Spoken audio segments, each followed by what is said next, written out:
Non, mais attends, qu'on soit un peu sérieux. La démarche candide de l'Union africaine aujourd'hui, elle ne l'a pas observée tout le temps. On a vu dans la crise de 2002 jusqu'en 2010, même jusqu'en 2011, qu'on a eu ici, l'Union africaine était très tranchante vis-à-vis à l'égard du pouvoir qui était en place. Et c'est la même chose sur la base de certaines observations. Et je ne crois pas que les points soulevés par l'opposition ne sont pas pertinents. Il y a des points qui sont pertinents et sur la base de cela, lorsque le pouvoir décide de ne pas suivre une injonction de la Cour africaine des droits de l'homme, ne serait-ce que ça, l'Union africaine, pour ma part, devait en toute responsabilité donner sa position. Elle ne l'a pas fait. À une autre époque, elle aurait mieux fait encore plus grave que cela. Avant de vous laisser regarder la suite de cette vidéo, j'aimerais que vous regardiez d'abord cet extrait de vidéo. Je suis porteur de message de la part des 5 chefs d'État, membres du panel.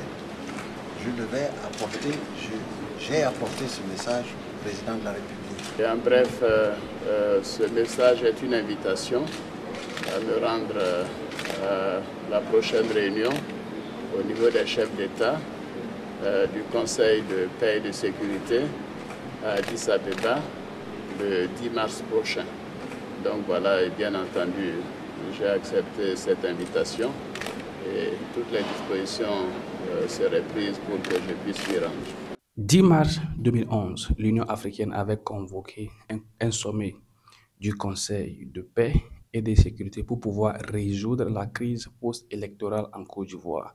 On avait invité l'ancien président Laurent Gbagbo, qui était représenté par M. Pascal Affi-N'Guessan, et le président Alassane Ouattara. En résumé, quelles étaient les résolutions de ce sommet? Point numéro 1, reconnaissance formelle d'Alassane Ouattara comme président légitime de la Côte d'Ivoire. Appel à un cessez-le-feu immédiat sur tout le territoire. Refus d'un partage du pouvoir. Pas de gouvernement d'union nationale. Cependant, l'ancien président Laurent Gbagbo avait rejeté les conclusions affirmant qu'elle ne respectait pas la souveraineté de la Côte d'Ivoire. Vous avez compris, non? Regardez maintenant la vidéo entière et jugez les propos d'Élysée. Marius Komoé, bonsoir. Bonsoir Christelle, bonsoir à tous et à toutes. Herman, bonsoir. Bonsoir Merci Christelle, d'être là. bonsoir chez vous. Alors, l'Union africaine a délégué donc une mission en Côte d'Ivoire à l'effet de rencontrer donc les différents protagonistes de la vie politique ivoirienne au RHDP. Il s'exprimait ainsi, je parle donc du chef de délégation Mahamat Saleh Anadif, qui donc disait avec le RHDP, le directoire, il disait: nous sommes optimistes que nos frères ivoiriens puissent dialoguer, puissent sortir des consensus dynamiques qui permettent à ce que ces élections se déroulent dans de bonnes conditions. Et pour cela, nous interpellons tous les Ivoiriens, notamment le RHDP, qui est un maillon important dans l'évolution politique en Côte d'Ivoire. Avec le PPACI, il s'exprima ainsi: comme vous le savez, la sous-région traverse des périodes de turbulence. La locomotive principale de la sous-région, c'est la Côte d'Ivoire. Et tout le monde est jaloux à ce que, justement, la Côte d'Ivoire ne puisse pas connaître d'autres perturbations. Nos amis, justement, sur ce plateau ont donc la lourde tâche d'analyser, de décrypter donc ces rencontres-là à l'effet de meilleure compréhension. Élysée, commençons par vous. Je pense que la présence des Nations Unies, d'aucuns diraient que ça rentre dans le cadre normal, c'est une routine. L'Union africaine, dans le cadre normal, c'est une routine, mais c'est un signe précurseur. Et c'est nous-mêmes qui donnons les signaux, nous Ivoiriens, qui donnons les signaux à l'Union africaine pour qu'elle vienne s'inviter un peu dans le débat, ou du moins essayer de colmater les brèches à cette fissure qu'on sent poindre à l'horizon. Donc, ce n'est pas pour moi une surprise. Pour preuve, quand le responsable de l'Union africaine est venu, il n'est pas venu saluer Élisée Bolubé, il n'est pas venu saluer l'AFTV. Les cibles sont bien choisies, c'est les acteurs politiques, parce que c'est eux, au travers de leur discours, au travers de leurs propos, qui donnent l'impression, ou bien qui laissent entrevoir un lendemain tumultueux. Donc c'est à eux que cette visite-là s'adresse. Il vient donc leur dire que l'Union africaine, de façon générale, voilà, et la sous-région ouest-africaine de façon particulière, voudrait compter sur l'intelligence des acteurs politiques ivoiriens pour nous éviter une situation de crise. Parce qu'aujourd'hui, la Côte d'Ivoire paraît dans cet univers ouest-africain, surtout francophone-là, comme cette oasis-là dans le désert. Quand on sait toutes ces crises qu'on a dans ces différents pays-là, aujourd'hui, on ne peut pas s'offrir le luxe de voir encore une crise éclater en Côte d'Ivoire. Donc, je crois que c'est le message qu'il est venu passer. J'espère que les uns, non seulement l'ont entendu, mais l'ont compris, les autres également, afin qu'on puisse comprendre qu'au-delà de nos ambitions et de nos convictions personnelles, au-delà de nos objectifs qui peuvent être nobles, je le salue d'ailleurs, il y a quelque chose qui est plus important, c'est la stabilité de la Côte d'Ivoire. Docteur Barry, au-delà donc de tous les acteurs, c'est l'Afrique qui va observer ce qui va se passer, le monde entier qui va se passer donc en octobre 2025. Écoutez, Christelle, j'aurais aimé que les questions électorales ivoiriennes se résolvent entre les acteurs ivoiriens eux-mêmes. Parce que, de part et d'autre, je pense que personne n'a intérêt à ce que ça dégénère. Le conflit n'est pas souhaitable. C'est pourquoi il faut toujours prôner le dialogue. Maintenant, l'Union africaine, c'est une organisation supranationale qui est dans son rôle. Généralement, quand il y a des élections dans les pays du continent, l'Union africaine a tendance à dépêcher une délégation pour essayer de rencontrer les protagonistes, pour essayer de comprendre réellement qu'est-ce qui ne va pas et qu'est-ce qui va. S'il y a besoin d'appui technique, l'Union africaine va proposer son soutien. S'il y a aussi des propositions de médiation, naturellement, l'Union africaine va proposer ses services. Souvent, généralement, on a tendance à dire que les organisations supranationales, que ce soit l'Union africaine ou la CEDEAO, ne font rien, oubliant que ces organisations n'ont que la diplomatie en réalité, n'ont pas des moyens de contrainte vis-à-vis des États en ce qui concerne leurs points souverains. Donc l'Union africaine est dans cette dynamique routinière-là. Tout compte fait, la balle est dans le camp des acteurs politiques ivoiriens de part et d'autre, que l'on soit dans l'opposition ou dans la majorité. Voilà, personne n'a intérêt à ce qu'il y ait du grabuge, donc ils ont intérêt à s'entendre pour le bien de la Côte d'Ivoire et le bien de la sous-région, parce que la Côte d'Ivoire, c'est l'une des locomotives de la sous-région avec le Nigeria. Donc, on ne souhaite pas qu'il y ait du grabuge. Mais tout dépend des politiques et de la gestion de leurs intérêts. Je pense que moi, je ne perds pas espoir, je suis foncièrement optimiste. Je pense que les acteurs politiques ivoiriens trouveront une solution à leur contentieux pour organiser des élections crédibles et transparentes et inclusives. Marius, comment est votre commentaire au-delà de l'Union africaine, de la CEDEAO et tout le monde entier qui regardera et qui observe ce qui se passe en Côte d'Ivoire? In fine, ce sont les populations ivoiriennes qui sont, en tout cas pour l'instant, très tendues, ne sachant vraiment pas comment les choses vont se passer. Votre commentaire? Il faut dire tout simplement que c'est salutaire. C'est ce que disait tantôt Élysée, c'est nous qui invitons toujours l'Union africaine dans nos affaires intérieures, parce que le rôle d'une telle institution panafricaine, c'est de veiller justement à ce que là où vont naître des conflits, eh bien, on trouve les voies et moyens pour les en empêcher. Et donc, la présence de l'envoyé de l'Union africaine en Côte d'Ivoire répond donc à cette logique. D'ailleurs, il n'y a qu'à regarder les acteurs principaux de la sphère politique en Côte d'Ivoire qu'il a pu rencontrer, dont le président Ouattara lui-même, l'ex-chef d'État, le président Laurent Gbagbo, mais il a rencontré également cette coalition de l'opposition dite CAPSI, avec Mme Simone Eivey Gbagbo, accompagnée par, j'allais dire, les cadres non moins importants du PDCI et du COGEP également, dans le cadre du CAPSI.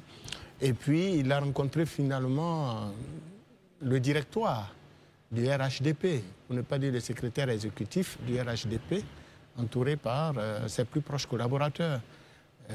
Je rappelle aussi que M. Afin Guessan faisait partie donc de la délégation de CAPSI. Alors, c'est salutaire. C'est salutaire dans la mesure où nous avons de tout temps sur ce plateau prôné la voie du dialogue pour résoudre les problèmes qui se posent à la Côte d'Ivoire à l'entame, pour ne pas dire lors de l'organisation des élections. Nous savons tous que l'opposition réclame aujourd'hui en Côte d'Ivoire une table de discussion en vue de lever un certain nombre de blocages, un certain nombre de questions que l'opposition juge être centrales pour une meilleure organisation, pour ne pas dire pour une meilleure gestion de l'élection présidentielle à venir. Mais depuis lors, au dire donc des cadres et autres responsables de l'opposition, le régime au pouvoir ne leur rend pas encore offert cette table de discussion. Certainement qu'avec la médiation de l'Union africaine, qui a dû dépêcher donc l'ancien patron de la diplomatie tchadienne, puisqu'il a été ministre des Affaires étrangères du Tchad à l'époque, M. Mahamat Saleh, nous pensons que sa médiation donnera des fruits et que les acteurs ivoiriens vont se parler pour éviter, pour une fois, la Côte d'Ivoire, à l'orée de l'élection présidentielle de 2025, que nous constations qu'après cette élection, nous enregistrons encore des morts. Vraiment, cette année, on ne souhaite pas véritablement de morts. Nous voulons demander pardon à nos gouvernants et hommes politiques de s'accorder pour éviter aux Ivoiriens quelque souffrance qu'ils soient. Herman? Pour moi, c'est une routine diplomatique. Ils ont rencontré tous les acteurs politiques, on va dire dans le contexte ivoirien, toutes les parties, l'opposition, le pouvoir en place, les partis politiques majeurs. Et je crois bien que dans ces démarches de l'Union africaine auxquelles cette institution nous a habitués, les éléments de langage à la veille des élections présidentielles ne changent pas d'une année à une autre. Oui, nous souhaitons des élections apaisées. Il faudrait que les Ivoiriens travaillent ensemble, main dans la main, pour que le processus électoral soit équitable. Mais il n'y a rien, aucun engagement majeur qui sort de là. Ça veut dire, pourquoi j'appelle ça la routine diplomatique. Aujourd'hui, on comprend bien que quand on lit le contexte politique ivoirien, il y a deux partis de pouvoir en place et l'opposition. L'opposition qui soulève un certain nombre d'éléments qui, pour elle, constituent des préalables pour aller aux élections. Et qui, pour cela, pour essayer de trouver une table de discussion, depuis des années, réclame un tabouret de dialogue pour échanger sur la question. Et la démarche du pouvoir en place, c'est que les préalables sont déjà évacués et le pouvoir va. Est-ce qu'à la sortie, à l'issue de cette visite, aujourd'hui, on sait clairement l'injonction ou bien la suggestion qui pourrait être faite de façon concrète par l'Union africaine aux différents partis, mais notamment, particulièrement même, au pouvoir en place? On n'a pas. Et pour aller mieux comprendre ça, quand on prend même la Cour africaine des droits de l'homme et des peuples, qui est censé être une cour africaine, un tribunal qui a adossé à l'Union africaine, puisque c'est une cour africaine à laquelle des peuples africains ratifient. Les injonctions, c'est-à-dire que les différents procès gagnés par certaines parties dans l'opposition, d'acteurs politiques dans l'opposition, n'ont jamais reçu de suite, puis le pouvoir en place a décidé de se retirer de cette institution. De prendre ses distances. Qu'est-ce que l'Union africaine, en ce moment-là, a bien pu dire, ne serait-ce que donner de la voix, même si elle ne peut pas être coercitive du moment où les peuples, les États sont souverains. On n'a pas vu. Donc, pour moi, on va y aller, ça, on gagne du temps, mais rien de concret. Je ne crois pas qu'à l'issue de cela, on ait un calendrier clair d'un dialogue politique obtenu par l'Union africaine. Très bien. Voilà. Élisée Boloube, alors, qu'est-ce qu'on peut retenir donc de cette rencontre-là? Barry a dit quelque chose de très important. L'Union africaine ne fait que des propositions rencontrant les partis. Après, par derrière, ce sont ces partis-là qui ont la décision de pouvoir s'accorder ou pas. Élisée. Oui, mais Christelle, c'est exactement de ça qu'il s'agit. C'est pourquoi je suis un peu surpris, ça je le dis honnêtement, des propos de Derman. Parce que souvent j'ai l'impression qu'on veut une chose et son contraire. C'est-à-dire? Quand on dit qu'on est un pays souverain, ça veut dire quoi? Quand on dit qu'on est un pays souverain, mais l'Union africaine ne viendra pas s'immiscer dans vos élections. Les élections sont de la responsabilité des Ivoiriens. Ce qu'ils peuvent faire, à la limite, ils viennent vous rencontrer pour vous dire les propos que nous on a commencé à entendre là, de la manière dont vous commencez à vous comporter là, ça risque d'être difficile. Mais nous, Africains, au regard de ce que vous représentez dans l'Union là, on ne veut pas que vous déstabilisez. C'est juste ça la démarche. Mais ils ne peuvent rien vous imposer. Ils ne peuvent rien vous imposer. Parce que quand on est souverain, c'est aussi ça en fait. Ça veut dire qu'on n'accepte pas d'être souverain sur certains aspects, et puis sur d'autres aspects, on appelle des gens à venir s'immiscer dans notre processus. Je ne comprends pas. Je trouve que c'est deux poids. Je trouve que c'est vouloir une chose et son contraire. Le représentant de l'Union africaine a fait ce qu'il avait à faire. En réalité même, cette démarche-là n'aurait même pas dû avoir lieu si nos acteurs politiques avaient eu suffisamment de responsabilité pour éviter de laisser poindre à l'horizon cette menace qu'on voit. L'Union africaine ne serait pas venue. L'Union africaine vient vous dire que peut-être que vous l'avez ignoré, ou bien peut-être que vous ne le savez pas.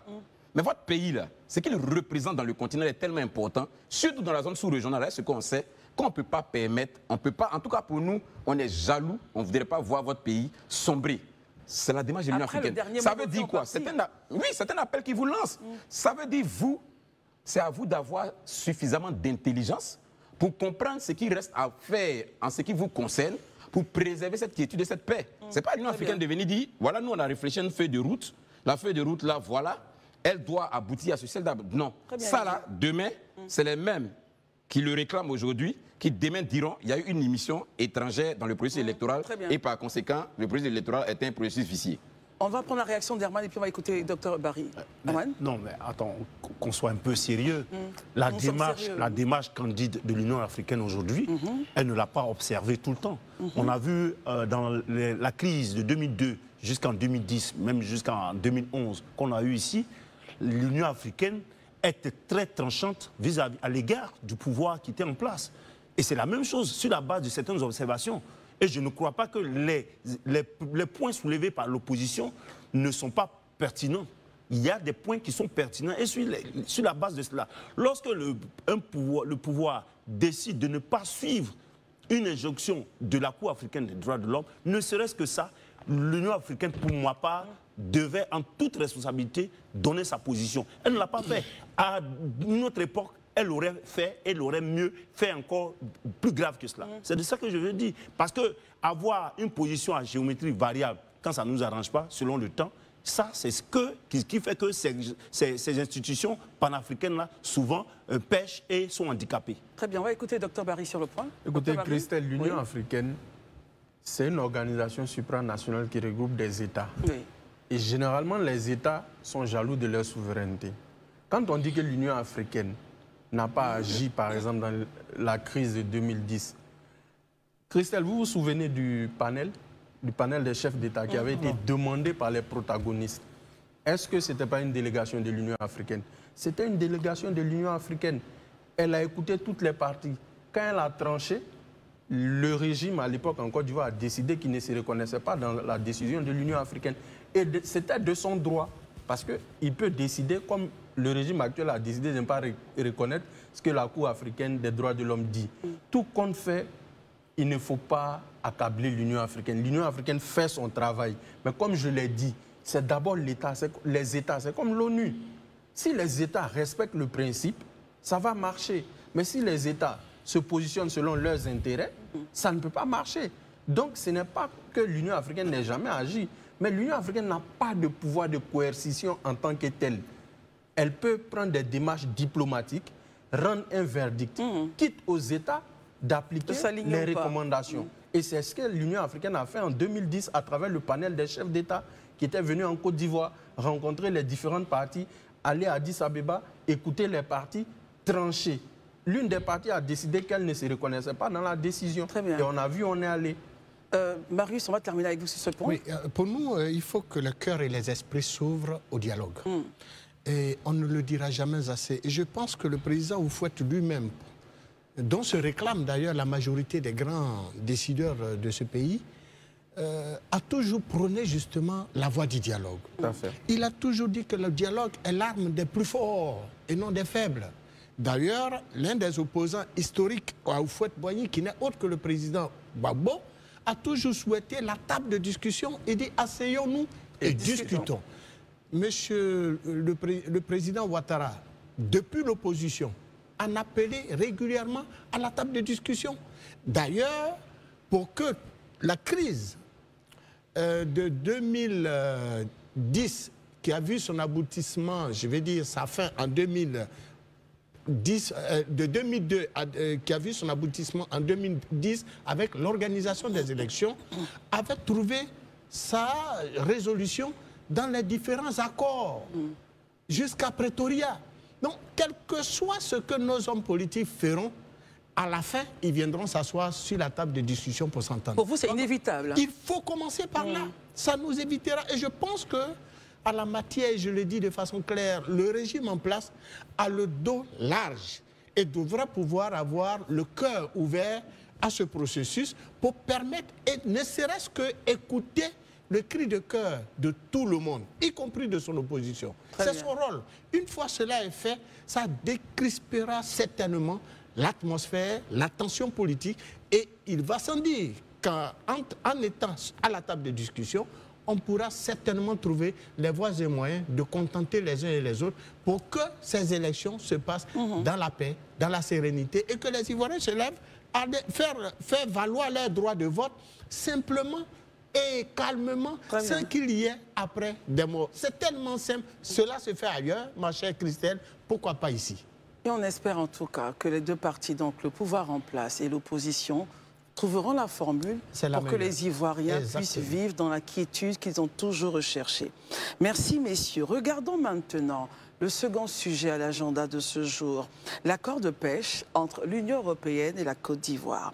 Alors, la Côte d'Ivoire et l'Union européenne... Merci d'avoir regardé la vidéo du début jusqu'à la fin. N'hésitez pas à vous abonner, partager, surtout vos avis dans les commentaires. Que pensez-vous de tout ce que vous avez écouté et vu dans cette vidéo? Au début, quand je suivais les débats, je me suis dit non. Au moins, tout le monde a regardé les déclarations de l'Union africaine la fois dernière. Elle n'a pas démontré sa position. On ne connaissait pas sa position. Mais quand on prend par exemple les années 2009, 2010, 2011, en Côte d'Ivoire, l'Union africaine, non seulement qu'elle montrait sa position, elle soutenait un candidat jusqu'à ce que le 10 mars à Addis Abeba, on avait convoqué les deux dirigeants qui réclamaient tous la victoire. Et l'Union africaine s'était penchée plutôt sur le président Alassane Ouattara. Mais aujourd'hui, maintenant, pourquoi l'Union africaine ne fait pas la même chose? Je tiens à vous rappeler que j'avais même publié déjà une vidéo hier où le président ougandais Yoweri Museveni disait que quand le conflit, le problème de Kadhafi était venu, l'Union africaine a cherché, puisque l'Union africaine a mis en place un comité qui devait aller, le comité a reçu un mandat et le comité devait aller négocier avec Mohamed Kadhafi. Qu'est-ce qui s'est passé? Quand ils allaient, l'OTAN a appelé ce comité de faire un demi-tour, puisque l'OTAN ne les autorise pas d'atterrir en Libye. Et quelques jours plus tard, on a eu le bombardement et la mort de l'ancien président Mohamed Kadhafi. Donc l'Union africaine ne pèse pas devant certaines institutions et comme l'a bien déjà précisé, la vidéo, je n'ai pas mis ça ici, je ne sais pas si je peux, peut-être dans les jours à venir, où Blé Goudé disait que quoi, en 2011, hein, que l'ONU et les autres institutions ont déjà un agenda défini. Et quand ils viennent dans vos pays, c'est pour vous imposer cet agenda. On te dit, fais ceci, fais ceci, fais ceci. Et pour eux, la paix dans les années... En 2011 plutôt, c'était de demander à Gbagbo de quitter le pouvoir et que le président Ouattara puisse occuper le poste. Donc, l'Union africaine ici n'a pas décidé de dire faites ceci, faites cela. Elle lance le ballon dans les camps des Ivoiriens et appelle maintenant à tous les partis de faire preuve d'intelligence. Or, par le passé, on devait déjà avoir le verdict. Soit vous mettez le nom de tel sur la liste, soit tel peut se passer, les gars. Merci, ça n'a été que mon avis sur le sujet et on se capte à la prochaine.